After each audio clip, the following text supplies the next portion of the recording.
Hello, welcome to another episode of Graham and Ann's Great Adventures.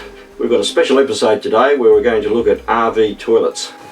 The main choice you have is a cassette toilet, which has been tried and tested over the years, and now the composting toilet, which has been installed in a lot of new caravans. So we're going to take an opinion from both sides, and then we're also going to show you what's involved in setting up your composting toilet. So we'll start this episode with Shane and Susie on the composting side.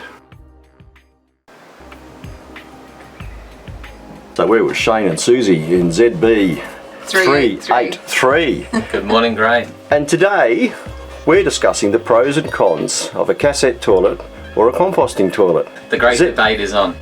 So we've only ever had a composting toilet. Yeah, so this is our first time. Yeah, first time banners, so we don't really know what the opposition is like, or know what a composting toilet is like. Yeah, so I guess for us, the reason why we went with the composting toilet was I was in here having pancakes and Graham was out dumping every 2 days his cassettes, so I didn't really find that very attractive. I'd prefer to eat pancakes, to be honest. So, just the ease of it, it's sort of set and forget. It's going to be there for, how long does it last? How long does it last? Yeah, how long does it last? It lasts 3 weeks. 3 weeks. For full-timers. So what the script says on the brochure, you can get 80 users per cycle. Up to 80 users per cycle. There you go. So Shane's verifying that right now. So I'm in my mind going, geez, how often do I go? But yeah, so it's just the ease of it, the simplicity of it, not having to run off every day or so and dump all your cassettes. So the cons that we saw with the composting toilet is working out how to split ones and twos. So how long did that actually take? Yeah. For me, one of the cons, when I first started, I was doing number one standing up, trying to hit the little holes. So I made a bit of a game out of it. It was a bit of an adventure. And then I found out through watching somebody else's video that you actually sit down. So that was a game changer, sitting down, and Susie was happy with that as well. So it's been, how long have we been in the van for? A couple of months now? Couple of months. You got to know when you're going to do number ones and number twos and the order. So you've got to think about it. You got to. That's the biggest pitfall with this toilet is heading in there, venturing in to do your business, and then thinking about, right, where's it going to come from first? And you got to time it, because if you don't time it. Yeah, well, there's been accidents. Yeah, let's there's just been say accidents with it. So, and you've got the little flap on the side, so it's like 1, 2, 1, 2, and then you get in this. That's our honest review. Yeah, it can't get much more honest than that. Yeah. We very much thank Shane and Susie for their honest opinion today. Now I asked Shane how he really feels about his composting toilet, and this is what he had to say.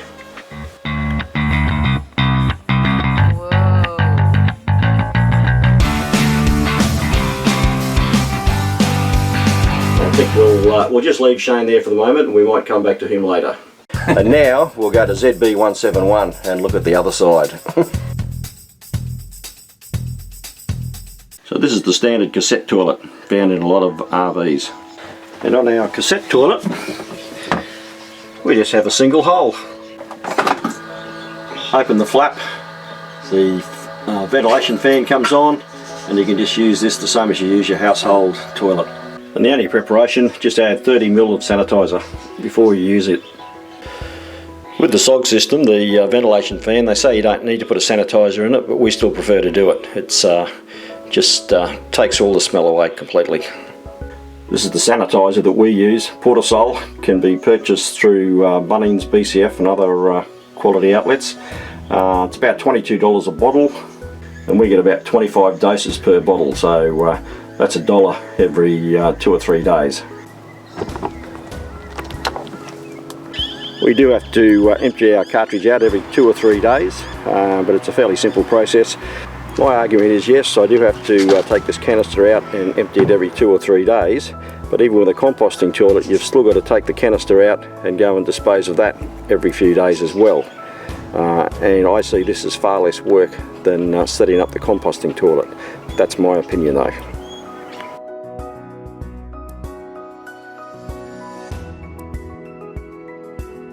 So continuing this episode on the pros and cons between composting toilets and cassette toilets, we've just met Ben and Ann who've got ZB302, and he's going to tell us all about how he sets up his composting toilet and how easy it is.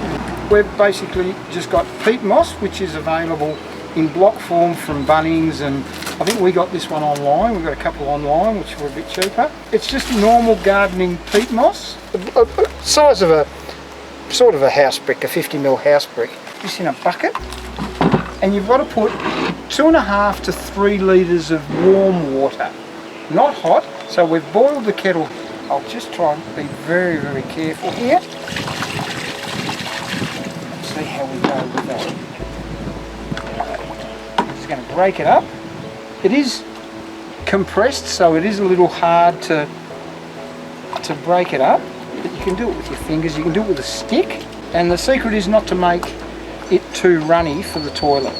So this is the sort of consistency you want to achieve with this mix. It doesn't need to be any wetter than that, and we'll put it in the toilet soon. We'll show you how to take the toilet apart. So that's it for the peat moss. So what happens now, Ben? So we have to take the toilet apart now. So Good, well let's go inside and do that. let's do it. Okay, Okay. follow me. Okay, so we're just inside the ensuite now, and Ben's going to show us how to pull this apart. So this is the Nature's Head composting toilet.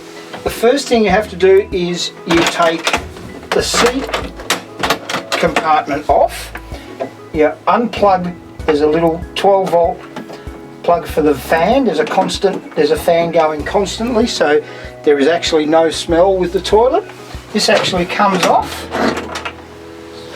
Okay, so it's just a simple matter of pulling that out, 2 clips, and you just walk outside with it. So it's got 2 little clips. Yeah, obviously, I mean, you may not put it down inside, you might take it outside, but that's fine.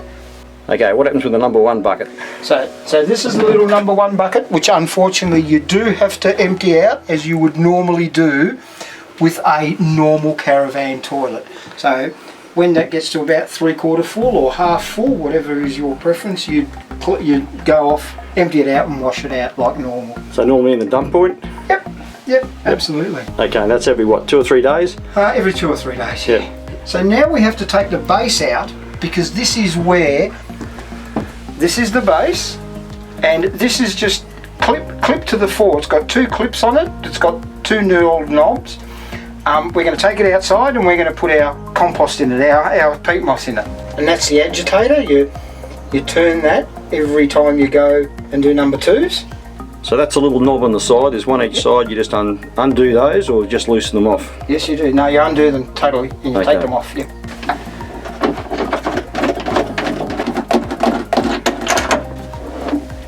Simple as that.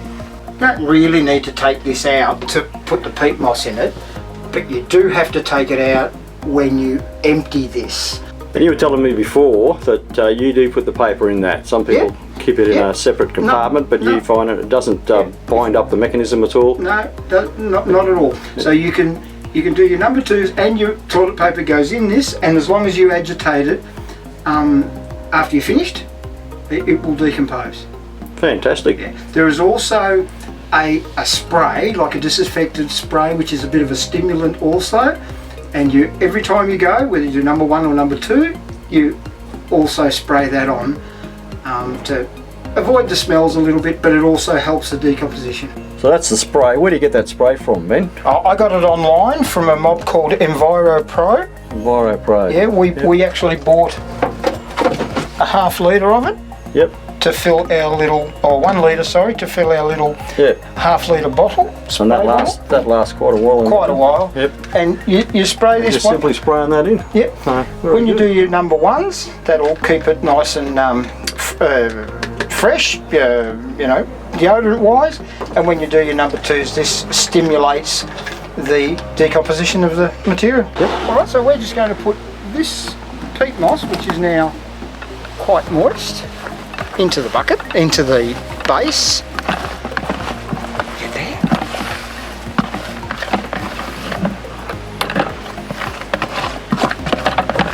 It doesn't matter. That will turn the material inside. Good. Look at that. Good. Okay, we're going back inside. Let's go. Yep. And that's all it's on the for, those 2 clips basically that it just locks into. Yep. So the final part is put the number 1 container back in, Yep. and the most important part, Seat compartment. the seat. So it just clips in. You've got to remember to hook up your hose and your little 12-volt power source to the fan. And that's it. And that's it, it's ready to go. We'll just quickly catch up with Shane again before we finish this episode.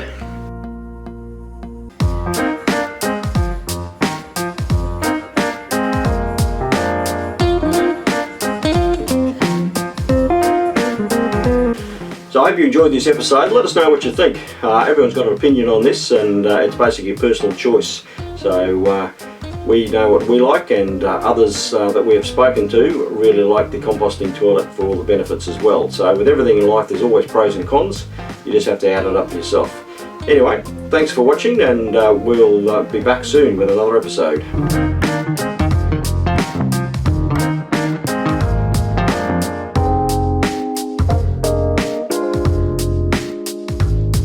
That's all, folks.